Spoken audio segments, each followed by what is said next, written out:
Okay, everyone, so what we're going to do is come back as one group again now. And I think one of the interesting things I just went round a couple of the tables, and one comment someone made to me is because the range of sort of what people can see who have LHON is quite different. The type of apps that people use varies as well. So some people would use something that's a lot about magnification and making an image bigger, and that's exactly what they need, and then they can actually read what's on there. Other people with their level of vision, it's all focused on hearing things and everything being spoken to them. And I think that's one of the interesting things that someone said to me last year at the conference is they hadn't realised before that you can have LHON and have very different, the sort of, I don't know the best way to describe it, but the field of vision and what you can see. It's kind of an impossible question to answer if you've got it. But just being around people here, that's one of the things you notice. And so that'll mean that the apps that people will use will vary as well based on what they need. So what we're going to do then now, I've got a few people who've kindly come to the front. I'm just going to ask them maybe to talk about one app that they use and what they use it for, and then hope that might sort of generate some more discussion in the room. If anyone who's not sat here wants to add to it at any point, just let us know. I suppose for me personally, I think the main, which is maybe what's quite interesting, just hearing some of the stuff Tim was saying there, so Google Maps would be the main thing that I would use. And I live in London, and without Google Maps, that would be a nightmare to live and navigate around and deal with everything. But with that, you can sort of walk around most places, figure out public transport much easier. One of the annoying things which Tim alluded to is that it's not that accurate on where you actually are. So if it got to the place where it was like 10 centimetres away from where you were, that would be a big improvement. But who wants to fire away on the panel? Anyone happy to go first? Paul? Yeah, I'll go first. Okay, so this is Paul, everyone. Hi there, everyone. So one of the apps that I use, find really helpful is I use an app called Soundscape, which is a free app from Microsoft. So I have very little usable sight. So when I go and take my guide dog for a free run down the park, I can't see trees or part of the park or anything like that to find any sort of visual way of finding my way back. So when my guide dog runs off because he's found another Labrador to play with, I'm kind of stuffed as I'm left in the middle of the park with no idea where I'm going. With Soundscape, though, you can set personal beacons. So as I get into the park, there's a beacon on the actual main park gate. And then as I walk off into this big open sort of field to run the dog, there's a beacon which I've placed on a park bench the complete opposite side of the park. And as you hold the phone out, if you go slightly off track, it will stop beeping, but you can move your hand around holding out your phone. And as you hold out the phone in front of you, when you are in line with that beacon, it will beep to let you know you're there. So I can then line myself up with the beacon and walk myself safely to the bench where I've placed this virtual beacon on the park bench while my dog's running off and causing no end of mischief somewhere else. So yeah, it's really helpful just for getting around. But also in town, it will read out as you walk past shops, like it will say next and it will play in your left-hand ear if next is to your left, or if it's to the right of you, it will play in the right-hand ear of your earphones. So it's really handy if you're in a town you don't know, just for reading out shops, or even if you're in a town you know and you just want to know when Barclays Bank's arriving or whatever. Again, with somebody, I don't have enough sight to spot the doors or anything like that, it's really helpful. But again, because it is GPS, it isn't 100% accurate, so it will tell me I'm outside Smith's, but I could be, again, maybe 5-10 metres away from the door, so it's... but at least I know I'm sort of in that general direction. So yeah, I find Soundscape really, really helpful for that. There you go. Thanks, Paul, for that. And as he was talking, because what we did at the start, when people came in, we asked them sort of what apps you're using to fill it in on a bit of paper. And so there's quite a few about navigation, like we've been talking about so far. And it was just making me think, what quite a lot of people said, it's the stuff that's inbuilt on phones. So the voiceover, the magnification, or specialist technology they bought like Thiep and Overall Jaws that then place on top of other apps, which works with varying degree, depends on the app. Can I ask Paul a question? You said that you're in this park and you put the beacon on the bench, did you? Yeah, when you stop at a particular point, there's an option to set a beacon. So you just click on the phone, set beacon, and then you can then give it a name like the chair. But it's not a physical beacon. No, it's a virtual beacon. So you just on the phone click set beacon, and it sets a virtual beacon and will remember that particular location. And again, I think Sorry, I've forgotten your name. Tim. I think Tim said, again, 5 metres is fairly standard. Like, I can be within 5 metres of the chair, so it will tell me I'm there, and I'll then have to use the stick to sort of just feel around to find the actual chair. Because it's a virtual beacon, it's not 100% accurate. But again, I've placed beacons on bus stops, so again, it will tell me that I'm at the bus stop, and I know I'm maybe 2 or 3 metres away, but yes, they are virtual beacons. What was it called again? Oh, Soundscape. Is it a free app? It is. It's a free app by Microsoft. So yeah, it's really helpful, and it'll also let you know when you get close to a road. So if you've just got it on, it will say you're approaching Kenilworth Road in 5 metres. So you know then to be looking out for the curbs. So again, if you don't have enough sight to spot curbs and stuff, it's really handy, especially somewhere you don't know, just so roads don't appear up, don't like come out of nowhere and stuff. So yeah, it's really helpful. Sorry, Paul. Is it worth saying it's only available on Apple at the minute? I think it may be available on Android, but I've only got an app. So maybe somebody else can confirm that. It's only available on Apple. Oh, yeah, I think what Mark's saying is only available on Apple. It is only Right. available. Yeah. Oh, okay. Hello. Yeah, with Soundscape as well, it'll kind of tell you exactly where you are, sort of thing. I tend to use it in conjunction with like Maps or Google Maps or whatever. So then when you're walking down a long road or what have you, your maps will tell you, I don't know, to turn right in however many yards, but you can press like where am I sort of thing, and it'll tell you which house number you're outside or what have you, and things like that, which obviously you can't really do on Google Maps and maps and stuff like that. And you can set your beacons for your house or what have you, but I find it much better for kind of like using at the same time as using your maps sort of thing, so that your maps has got your turn right and all this sort of stuff, and your beacon's more showing your direction, because it doesn't, so far as I'm aware, it doesn't tell you kind of like turn left, turn right to find this place. It's more, it's over in that direction sort of thing. I use Apple Maps, but loads of people use Google Maps or whatever, whichever one you feel most comfortable with, and then have Soundscape on in the background, so it'll tell you what you're walking past and everything, whilst your maps is telling you exactly your GPS sort of thing of how to get there and everything.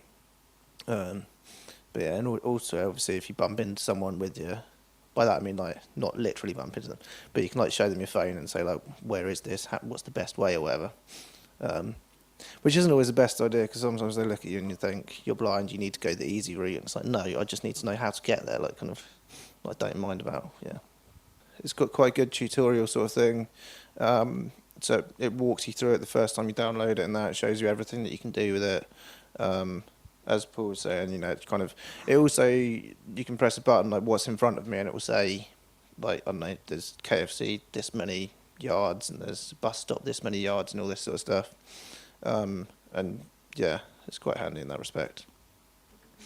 But I've used it for like mates' houses and stuff, and then it's kind of set it there, and then set your maps up as well, and it will tell you kind of how close it is. Obviously a map, like, I don't know, because then you can walk across a field or whatever to get there as well. I find Soundscape's actually quite well optimised. It doesn't actually eat the battery too much. I also use things called Blind Square ages ago, which will give turn-by-turn directions.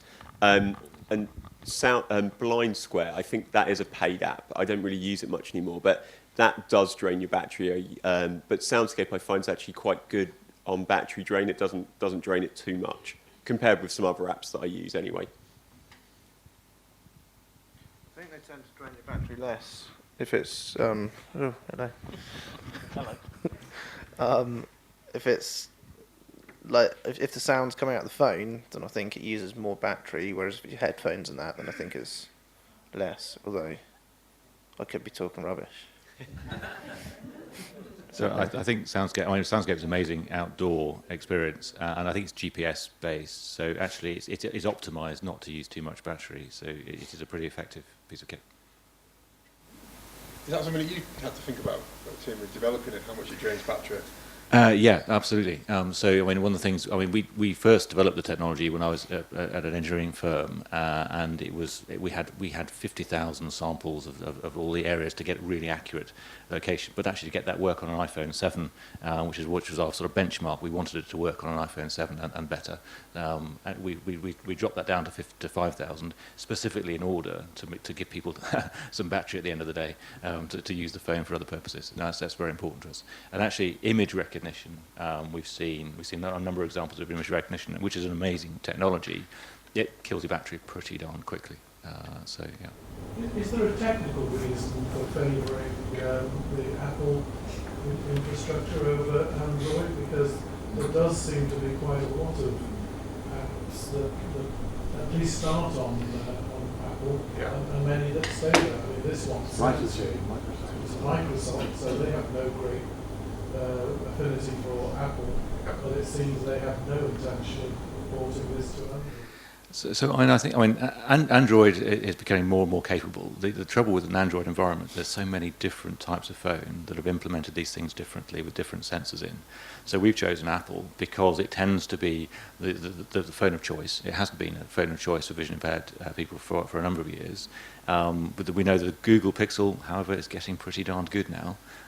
So we do want to do Android. We've started on iPhone ourselves. But it's if you develop for iPhone, you know it's going to work on the iPhone. It doesn't matter what type of iPhone. Whereas if you do it for Android, you don't have that confidence. That's ultimately where it comes from. So having spoken to a few people at Microsoft, I know that the inbuilt voiceover had an impact as well because they've built the applications to work with the integrated voiceover, whereas Google Talks I just don't think is as robust.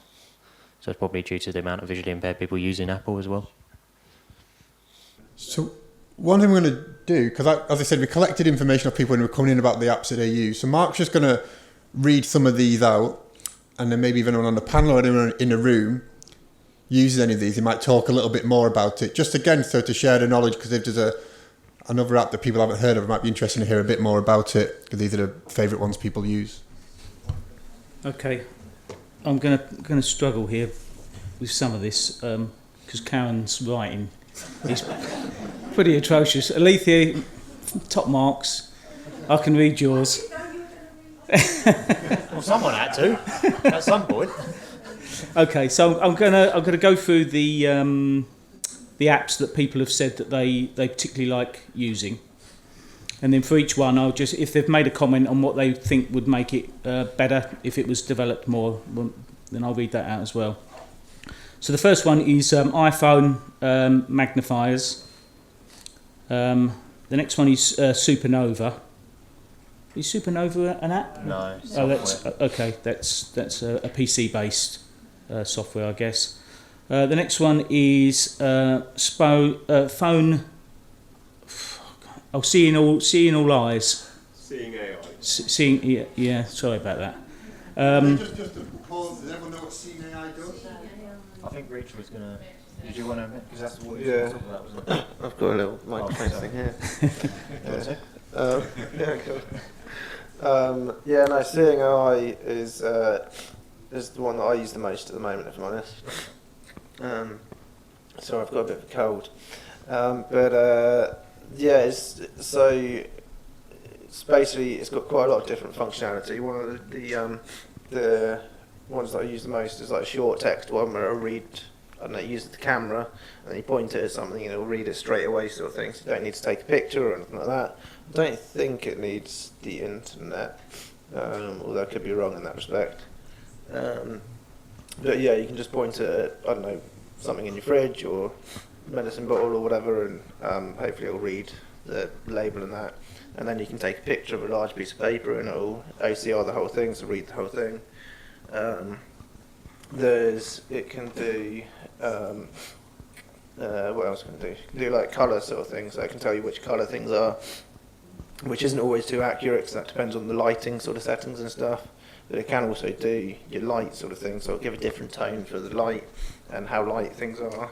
It can do currency, scenes and stuff, so you can take a picture of a scene or what have you, and it'll tell you what's there, like a table and stuff like that, or it'll tell you if there's like who's in the picture, if they're smiling, frowning, all that sort of stuff, how old it thinks they are.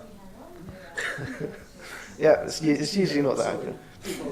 How do you spell the application? It's Sorry. it's seeing AI, all one word, I think. again, I think it's only on Apple, and then it's a Windows application. But there's one of the best things that you can do as well is that on your iPhone, if there are pictures and things, then you can go to like the share button or what have you, and get Seeing AI to describe the picture and that, which can recognise the text and things like that. And then there's a new feature which has just come in recently, where you can actually move your finger about on the picture, and it will kind of tell you what's where in the picture as well. Which is getting better, but at the moment it's in its infancy. But you can move your finger around the picture and it'll say table where it is or what have you, and it'll show you where the people are in the picture and things like that. But it's particularly useful for like things like, I don't know, WhatsApp groups, Facebook, things like that, where people take pictures, put them down, and don't actually say what things are.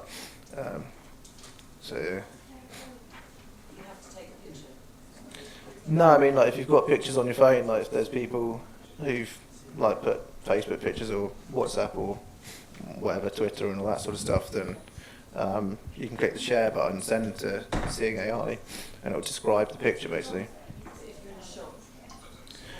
So if you're in a shop, no, as I say, there's the short text thing as well, so you can just hold that up and it will read it without taking a picture or what have you, just straight away.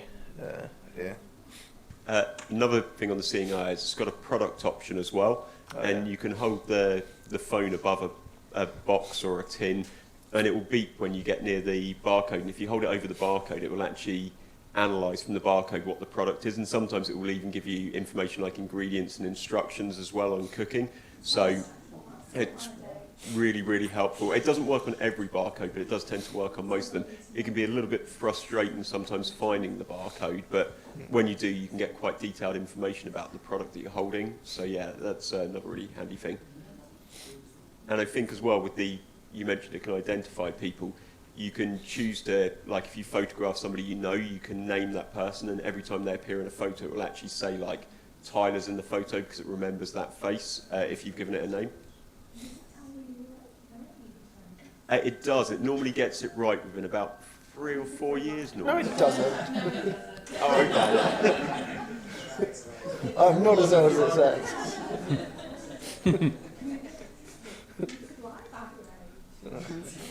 Okay. Not anymore. So the next one we've got is Siri. So there's about 3 here, people that like to use the iPhone Siri. So, I mean, Matt, you use Siri a lot. Do you want to talk a little bit about Siri? I don't think there is anything to add to Siri. I think we all pretty much know what it is, isn't it? It's just you ask the question. Sometimes she does it, sometimes she doesn't. I think most people know what. I wouldn't really class Siri as an application as such. It's just a virtual assistant, isn't it? Well, I think we're all pretty familiar with.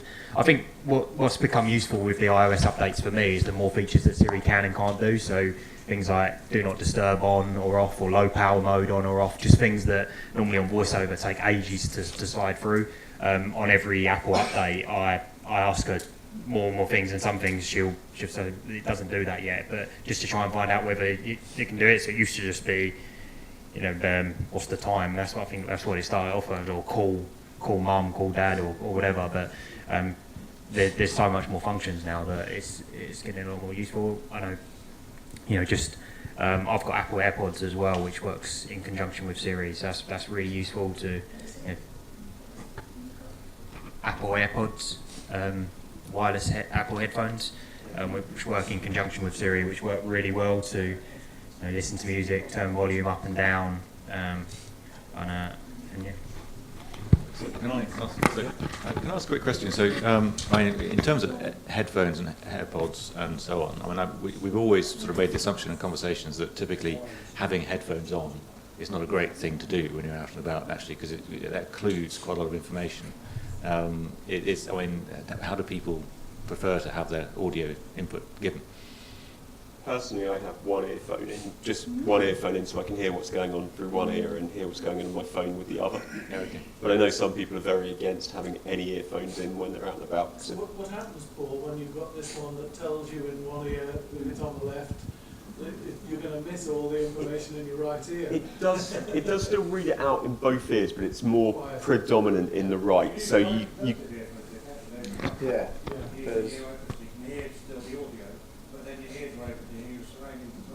Yeah, I mean that's been our go-to position, which has been bone conducting headphones. But I was wondering what the experience Not was. many people are using them, they're expensive.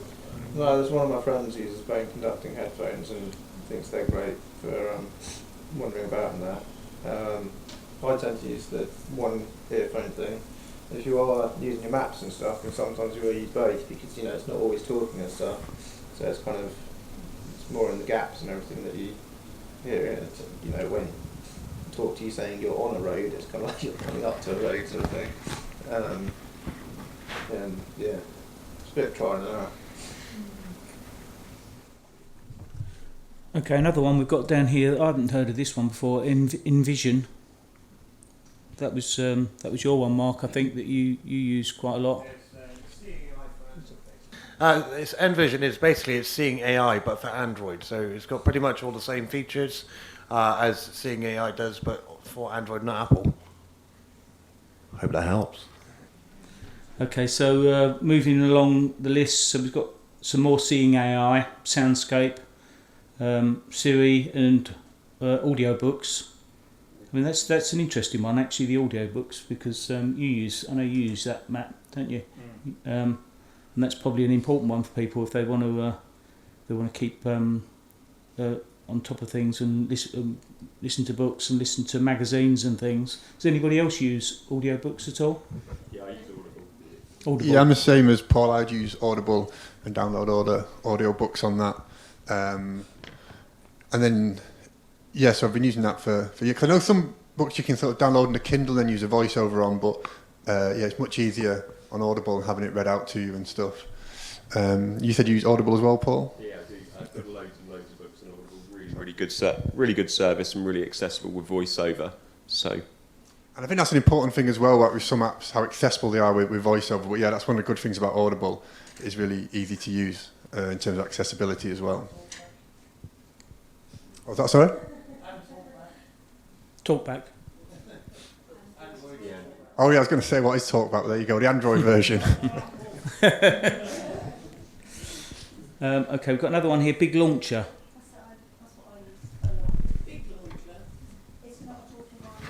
I've got quite good vision, I guess, in comparison to what you're sort of saying. I can see slightly more. This is what we were talking about. Everybody's got a different visual, awareness of different things. A big launcher is more, it's quite a large font, a very large font, and you can have it on different colour schemes, yellow on black, black on yellow, black on white, and it's very large font. I mean, Josie's got iPhone and I use Android, so we're both in the same family, but we use different phones. And she doesn't particularly like mine, and I don't like hers. So there we go. But yeah, Big Launcher is more for, you can read it. I use it for, the contact, and I don't have to use a magnifier. I use a magnifier all the time. A lot of people don't use a magnifier. I don't know how many people use magnifiers. How many more people actually use get around using magnifiers? Yeah, because Josie and I always use a magnifier. It is literally, if I use it for 10 seconds, So do I. go into panic mode. Yeah, we're both the same. And my kids, And a lot of "Where's people, this mag?" and a lot of people don't. See, maybe I've got a thing, and I don't know if it's the right or wrong. I don't know if it's the same with other girls that have got it. I think that the girls see slightly better than the boys that have LHONs. Maybe I'm completely wrong. It's not a medical thing. I'm just saying. I'm just saying how I feel. Yeah. So that mine it's called Big Launcher, and it works for me. My daughter's got a big launch. And how does she find it okay? She's here. Okay. I don't know, do you want to speak, Helen? No. No, because she's 13. Ellen was affected when she was 9, so it was a big thing getting her first mobile phone. For any parent, getting a child the first mobile phone. So I just asked, I didn't know what to get, Android or Apple. My mum's visually impaired as well, and she's got Apple. So I just got advice from R&IB, just their technology guy, just say, what shall I get? And he recommended Big Launcher. And for some reason, they recommended they go to the O2 store because they had some relationship with them. And then I just got advice in there, and we got Big Launcher, and she's found it really useful, just having the large symbols, because she's got good peripheral vision. Yeah. So. Okay, and the last one on the list is just says magnifying app. That was Charlotte, I think. So does Charlotte want to speak about that at all? Or? No, that's fair enough. Okay, so that's all of the list, James. Yeah. Ryan Square is pretty much similar to Soundscape that Paul's already mentioned. Probably the only difference is that it is a paid-for app, but it pretty much does the same thing. I've tried both. I do prefer Blind Square. I've been using it for about 3 or 4 years, but it's just a turn-by-turn navigational app with a few more functionalities than Soundscape. But I was just going to mention Flexi Keyboard. That's FLEKSY. I used an iPhone before I lost my sight, and probably the biggest frustration for me was the time that it takes to type, and I think everyone can probably feel that pain as well. When I first lost my sight, I started using a Bluetooth keyboard, which I still use now if I need to do a longer email or something like that. But and I use the dictation, but as we all know, it's not always 100% accurate. And if it's not 100% accurate, then it might as well not be accurate at all, because throwing in an odd word in a paragraph just means you have to spend as much time editing as you would have had to do double tapping the keyboard. So Flexi Keyboard, I find, it's not perfect, but it's the best thing that I've found out there. There's a paid-for application which is fully integrated into Android and iOS, which means that it just replaces your default keyboard. But I just use the free version, which is a standalone app. And it's quite hard to explain, but as you start typing, it intuitively guesses the word that you're trying to type, and then you can swipe. So it's basically gestures. So you swipe to the right, you can then swipe up and down, and it guesses the word that you wanted to type, and it automatically adds in punctuations, spaces, and then you can swipe right again to add in emojis or question marks, exclamation marks, things like that. It does take a little while of getting used to, but now I've got used to it. Me and my wife, we realised the other day that actually I can type pretty much as fast as her on a normal keyboard. So once you get used to it, it's a massive time saver, because that's probably the thing that I found the most frustrating, was how long it takes to type using VoiceOver and double tapping each letter. It's about 10 times slower than it would be just being able to see the keyboard. I think that's it. So Flexi Keyboard is the one I wanted to mention. I still use the Bluetooth keyboard if I was writing a longer text or an email, just because it's more accurate, and I've learned to touch type, so it's probably still faster. But just in terms of practicality, just generally being out and about, rather than opening a Bluetooth keyboard and connecting, if I was just sending a text, then that's what I would use. I actually just wanted to add another app myself, which I find really helpful. But there's an app called Be My Eyes, and Be My Eyes, it's an app that opens up, and there's just a button that says Call Volunteer, and it basically calls a volunteer who will then see through your camera. So if you need maybe saying identified, or like the other day I accidentally turned the speech off on my computer, so I had no way of turning it back on without JAWS, because I couldn't see the screen. So use Be My Eyes, click the Call Volunteer, they look through your camera, you just sort of angle it, they say, hold it left, right, and they could read everything off my screen and direct me to what I needed to click to turn the volume back on. So yeah, it's a really handy thing, especially if you don't have much sight or just need something identified. You need a pair of eyes to look at something and tell you something, maybe read a serial number or something. Yeah, really helpful app. Is it available anytime? Yeah, anytime. Volunteers are worldwide. I think that is both Android and Apple.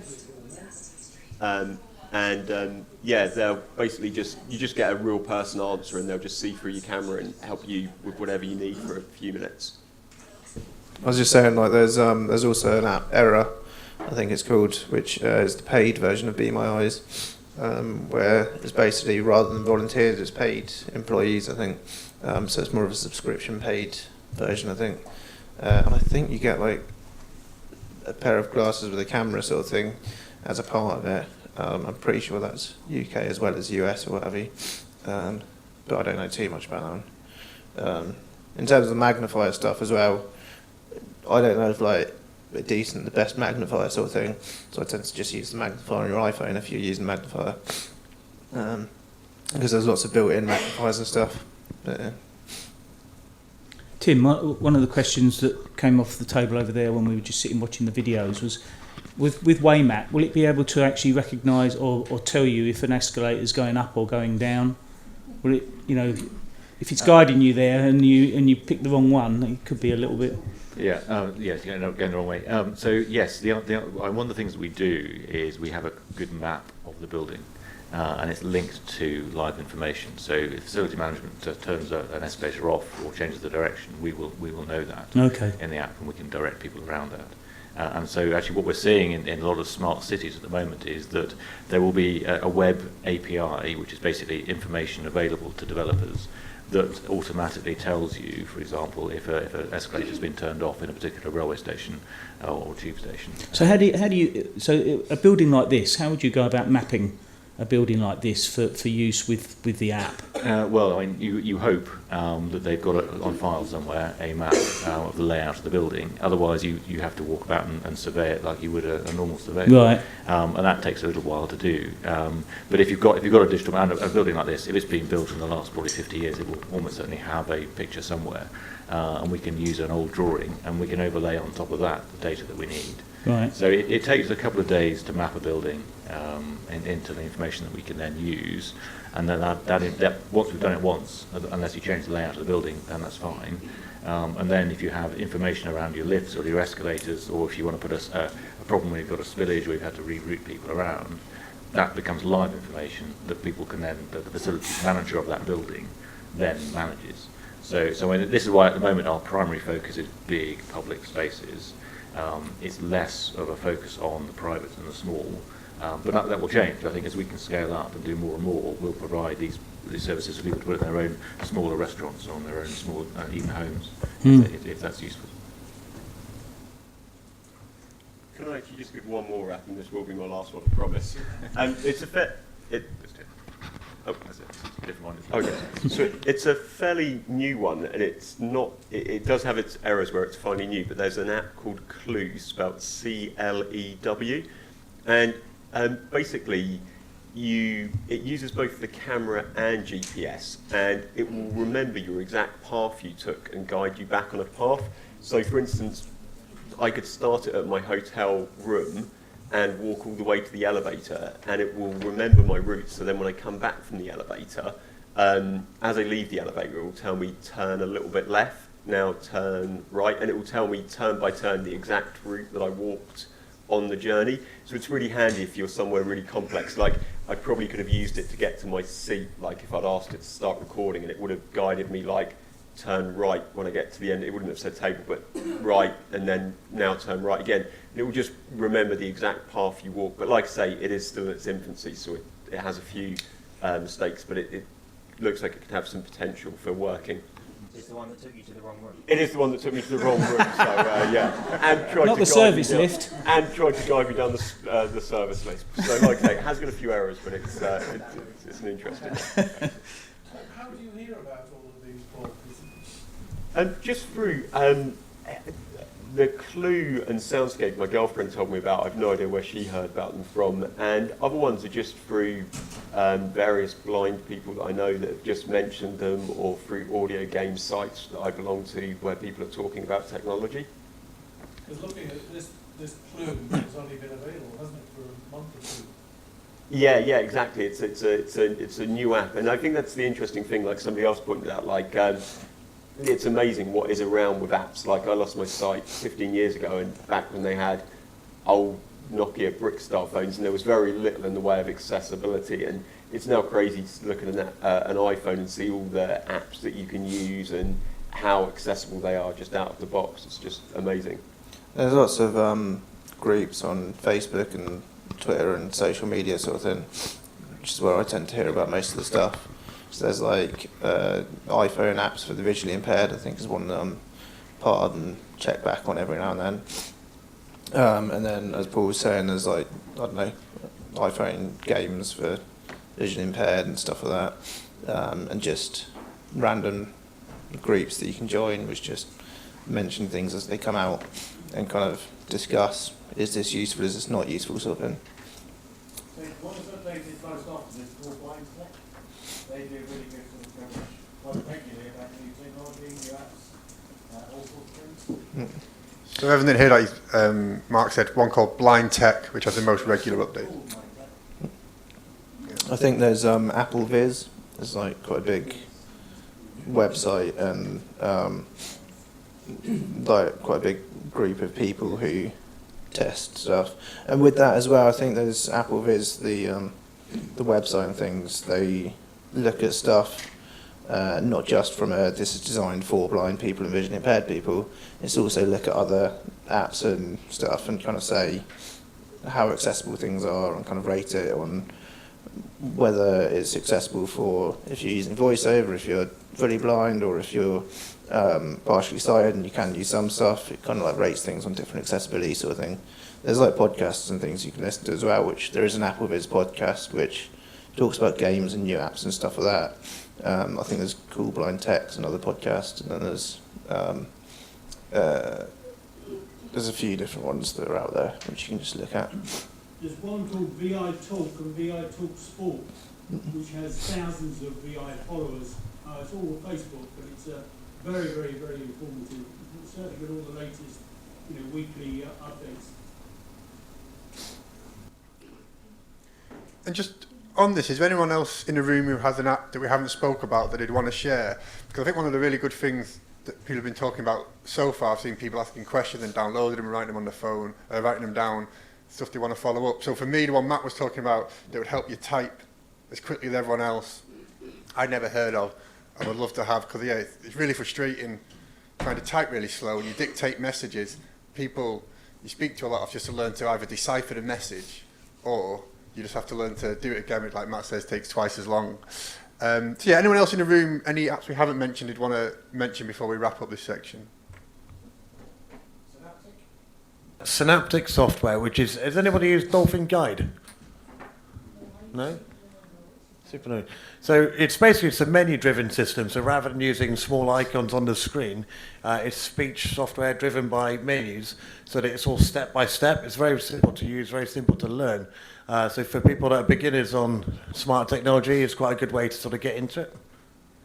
Brilliant, thank you. I mean, there's just one more. I mean, it's kind of like I do have a bunch more apps and stuff that I don't really use too much and everything. But it's basically, I've kind of spent a while exploring for games that are accessible with like VoiceOver and stuff like that as well. So I could mention a bunch of them, but yeah, it's kind of, it is a bit tricky to find that sort of thing sometimes. Which again, as I say, there's things like Apple Viz. I don't listen to tons of the podcasts and everything, but it's just if something seems quite interesting, I tend to look at it and download it. And then, as I say, I haven't got around to actually play it, but yeah. Cheers. So general apps, I've found, say, internet banking, for example. Barclays have a very accessible mobile banking app, so you can transfer money, open ISAs, investment accounts, whatever, just independently and very quickly using VoiceOver. And the head of Barclays is accessibility is a visually impaired guy, so he's driven all that, and that's much more accessible than, like, I use the Amex credit card app, and it's much more accessible than that, or Halifax, for example, as well. So I found that really, really, really helpful. And then, for example, the EasyJet app I was using to book some flights the other day, that's all VoiceOver accessible, really interestingly, and the British Airways one is not as accessible at all, actually. So there's a lot of blank spaces and pictures and things that are not VoiceOver accessible. And then we've obviously got sort of BBC News and The Guardian and things like that are much more accessible than the Evening Standard or the Telegraph. So I'm just interested to know, I guess my main question here is, is there a legislative obligation for app developers and organisations to make their apps accessible? And I guess why do certain companies invest and develop their apps much more accessibly than others? I don't know if anyone's got an opinion on that generally in the room. Mike, you want to speak about your experience with dating apps? Yeah, could do. It's a brave new world out there for dating apps. But do you disclose or not disclose? But yeah, no, I'm recently on Bumble, so I've increased my radius today to 30 miles around Birmingham, and I've been swiping away. But the bio that you can find out about people, that's all very accessible. But obviously, the photo recognition still leaves a lot to be decided. But I'll keep you updated. Room 459.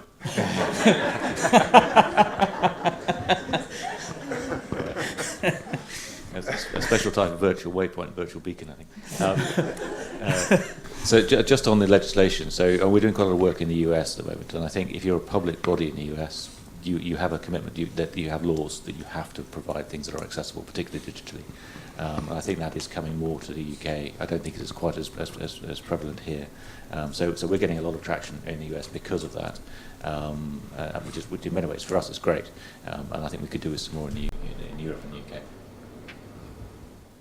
And so with the legislation in the UK, it's not there, do you mean, compared to the US? So I don't know the details of the legislation. It's just that where I'm talking to people, there isn't that same prevalence. In the US, there is that they know that they have to be able to provide, if they're a public body, they have to provide these things in a way that's accessible. All right, thanks. Anyone else, any other sort of thoughts or comments on that? Because it is quite an interesting topic, why some are accessible and others aren't, and they're both as bigger companies. I think sometimes, sadly, a lot of these sites that are accessible by accident more than by purpose. Like, it's just the way they haven't necessarily pre-thought about accessibility some of these times, and it's just that it happens to be built in a way that is accessible. But I think sometimes it's more luck that's got the accessibility than anything else. I don't know how true, at least that's what it seems a lot of the time. It just depends on coding practices you use. Not necessarily, they weren't necessarily planned to be accessible, it's just that they just are, and that's just the way it is. And that's why sometimes things then break and certain things aren't accessible when they add new things. At least that's how it seems to me. I don't know about others, but I'm always scared to do updates because sometimes a subtle change to an application can just mean it's completely unusable. So yeah, I think, like you say, Paul, sometimes it's not by design, it's just by accident, because they'll then make a subtle change and all of a sudden nothing works. So I disable updates on my iPhone, and once I've got an application that works, I'll just stick with it forever until I'm forced to update. And actually, that's interesting. So about 15 years ago, I rolled out a mobile payments service in Africa, and we had people using mobile phones for the first time to send money, very small amounts of money, and so we could change the menus at any time. We decided that we couldn't because people didn't read them. They just knew that there was a second menu, the third menu, the fourth menu, press go, and that would send money, because they couldn't read. So it's sort of actually, I think the modern technology is so flexible, but that flexibility is dangerous in many ways. And I don't think people are quite aware of the impact of making those changes, if I'm honest. Yeah, and it's actually getting so in the US. There's some technology people that we're getting to know quite well, user first, and it's a layer that they can put over the top of a website in order to make it more accessible. So it doesn't matter how the website's been developed; it's a layer that fits on top. And I think this technology is making it so much easier to deliver accessibility, especially digitally. Then there is no excuse.